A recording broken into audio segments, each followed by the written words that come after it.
Well, hello, my name is Pam Bird, and I'd like to offer you a bird's eye view. I'd like to ask you a question. What are your negotiables and your non negotiables? Today, I'd like to take some time and share with you something that I've learned through this thing called life and help you to learn how to determine your negotiables and non negotiables.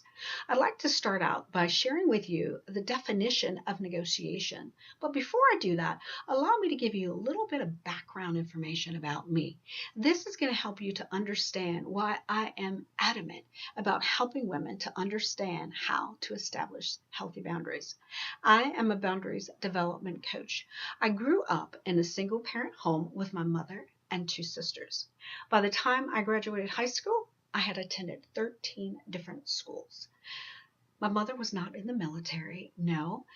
She just happened to like to travel and she liked to go to different locations. And so this was great. It gave me an opportunity to learn different places, to learn about different people.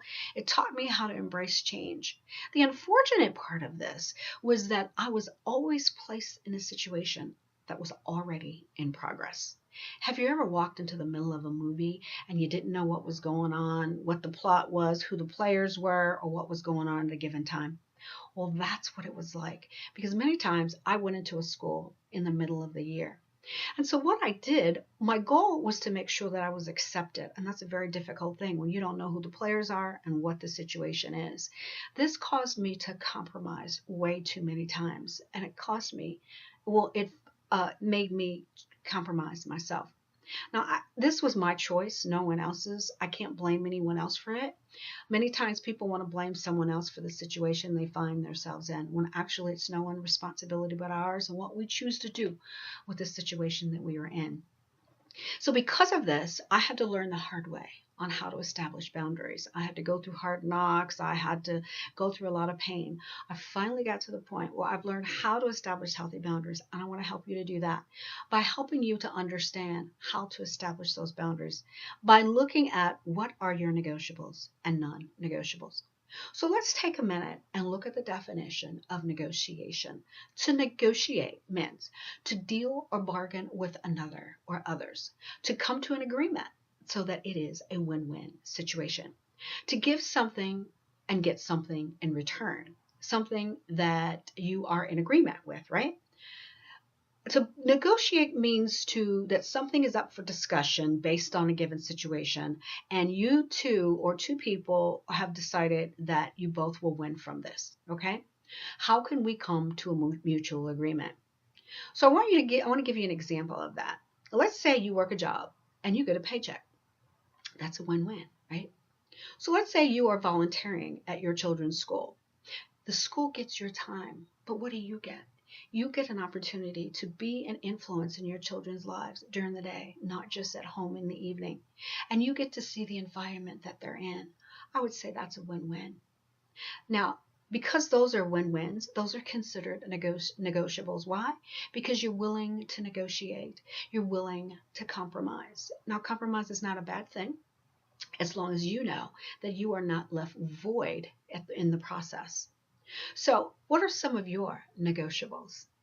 Now, if a situation comes up and it's not negotiable, you are not willing to compromise, that's considered a non negotiable. That's when a boundary needs to be established and communicated. So, let me give you an example.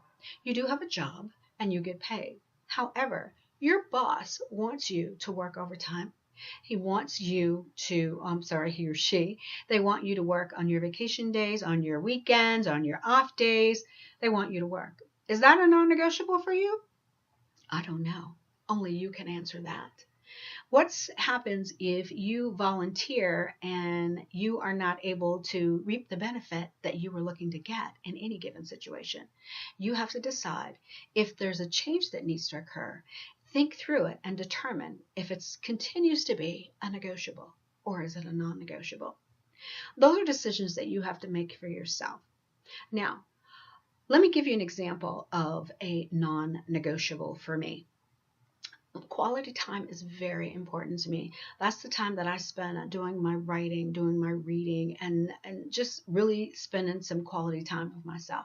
If someone wants me to do something for them and they want to impede upon my quality time, that is a non-negotiable. However, if I think it through and realize that there's a way that I can do it and still have a win-win, then it's a negotiable. But only I can decide that. Now let me tell you about the game of chess. If you've never played the game of chess, let me explain it to you. It's a very strategic game. Basically, there are two opponents, and both of them have pieces on the board, and each of them are looking to get to the other side of the board in order to win. In order to win, they do what's called a checkmate. And what I always tell people in life, you want to think like a chess game. You always want to think 2, 3, 4 moves ahead. Because when you do that, you're being very strategic and you're thinking through a situation. Well, as I consider which situations are negotiable and non-negotiable for me, I do this through a practice called journaling. What journaling does is it allows me to be very strategic, to think moves ahead and determine if I need to make a decision to make sure that it's a win-win for everyone involved. So journaling is a tool that you can use to look at what you've been doing, what patterns you may be doing, what situations have caused you to feel like you have compromised yourself as far as your dignity and your individuality. When you do that, it puts you in a better position to determine your negotiables and non-negotiables. Most times, whenever we decide on a negotiable situation, we've already determined it in our minds before we even address the other individual, or at least we should. I work with a lot of women that are wanting help with learning how to establish boundaries.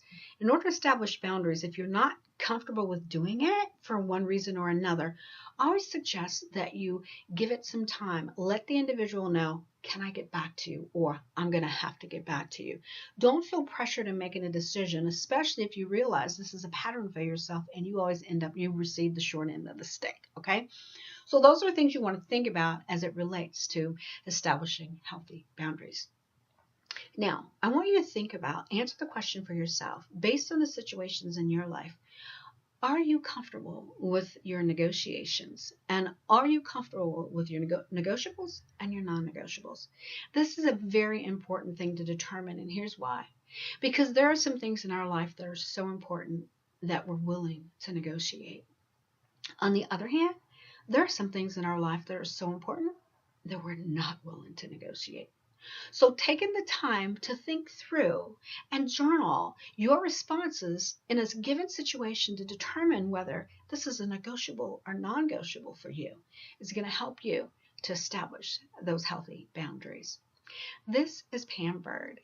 If you'd like to get more information about how to establish healthy boundaries, then visit my website at pamelabird.com. Or if you're interested in finding out how I can help you to learn how to establish healthy boundaries and how to use journaling as a tool to help you to determine how to do that, then send me an email right down there, info@pamelabird.com. This has been Pamela Bird giving you a bird's eye view. Take care and God bless.